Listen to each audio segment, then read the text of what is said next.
మళ్ళీ ప్రజలందరికీ విజ్ఞప్తి చేస్తున్నా, దిస్ ఈజ్ యువర్ ఎంటైటిల్మెంట్. 25 కేజీల రైస్, అదే సమయంలో 1 కేజీ చక్కెర, 1 కేజీ కందిపప్పు, 1 లీటర్ పామ్ ఆయిల్, 2 కేజీలు పొటాటో, 2 కేజీలు ఆనియన్. ఇవి ఎవ్వరు ఏం మాట్లాడినా డిమాండ్ చేసి తీసుకునే బాధ్యత మీది. మీకు మెసేజ్ పంపించారు. ఎవరైనా మోసం చేస్తే చొక్కా పట్టి తీసుకోండి.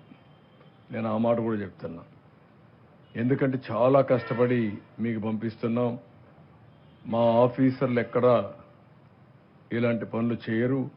కానీ మెకానిజం లాస్ట్ మైల్లో ఎవరైనా కావాలని కక్కుర్తిపడినా మీరు డిమాండ్ చేసి తీసుకోవాల్సిందిగా ప్రజలందరికీ విజ్ఞప్తి చేస్తున్నా.